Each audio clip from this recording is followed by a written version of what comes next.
Shalom, shalom, shalom à l'Éternel Jéhovah, notre Dieu, assis sur le trône, seul soit la gloire, car il règne à jamais.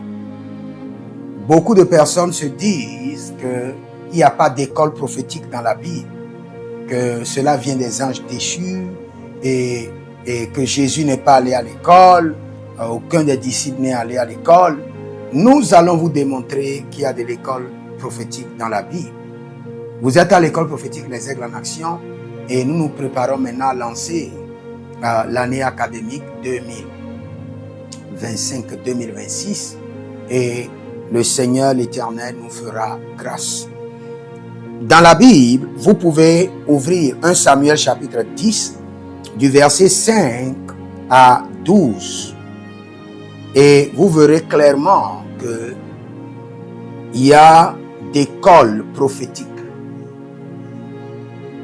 Donc, quand vous examinez le livre de 1 Samuel, chapitre 10, du verset 5 au verset 12, précisément à un lieu qu'on appelle Rama, et aux périodes du prophète Samuel, nous avons brièvement un troupeau prophétique qui était sous la conduite du prophète Samuel, qui était dirigé, qui était enseigné, qui était au service du prophétique. C'est pourquoi je donne les versets, je donne le lieu et je donne la période et je donne la formation. Donc, quand vous descendez dans 1 Samuel 19, du verset 18 au verset 24, nous sommes à Bethel. Et à Bethel, royaume du nord de l'Israël, nous avons le prophète Élie, le prophète Élisée, le prophète Amos, et sous leur légit, il y avait un centre mixte prophétique. C'est pourquoi le jour où le Seigneur doit prendre et lire les autres classes de prophètes, c'est-à-dire le centre mixte des prophètes, disait à Géasi, est-ce que tu sais que le Seigneur prendra ton maître aujourd'hui? Il y avait un centre prophétique. Mais ce n'était pas formel comme aujourd'hui. Parce qu'il n'y avait pas la technologie comme aujourd'hui. Vous ne pouvez pas comparer l'école d'autant d'Élie à l'école d'aujourd'hui. Vous ne pouvez pas comparer l'université d'autant d'Élie Élisée à l'université d'aujourd'hui. Ce n'est pas possible. Donc, après ça, nous avons d'autres écoles. L'école de Jéricho, au 2 Rois chapitre 2, 1 à 18. Et c'est à l'époque d'Élisée. Et nous avons les fils de prophètes.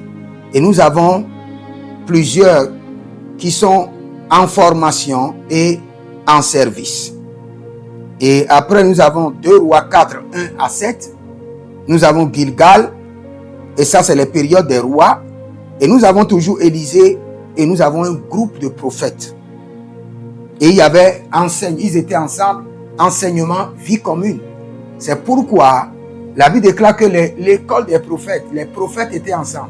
Et le lieu où ils étaient en formation, le lieu était petit. Et ils sont allés emprunter de la hache pour construire un autre lieu. Et la hache est tombée dans l'eau. Élisée est venu et il a fait le miracle, il a coupé le bois et il a fait... Ça, c'est une démonstration qu'on fait à l'école prophétique. Ce n'est pas un miracle ordinaire. Et quand vous descendez à Jérusalem, au niveau du royaume de Juda, nous avons le prophète Ésaïe, le prophète Jérémie, le prophète Sophonie, etc. Et ils étaient des prophètes de la cour et de l'intendant. Ils se formaient, ils travaillaient ensemble. Donc, quand nous descendons aussi dans 2 Rois 5, 22, nous avons aussi des groupes de prophètes qui se formaient, toujours dans le royaume de Juda. Et dans 2 Rois 6, 1 à 7, nous avons aussi à Babylone des groupes de prophètes. Dans Amos 7, le verset 14, nous avons aussi un prophète qui était individuel, mais qui formait aussi d'autres prophètes. Et je vais vous parler du prophétique. Vous devez comprendre que dès que le prophétique est quelque part, c'est lui-même qui attire les hommes, les femmes, et commence par élever les disciples. Le prophétique, c'est une science divine qui élève les disciples. Ça, c'est la force du prophétique.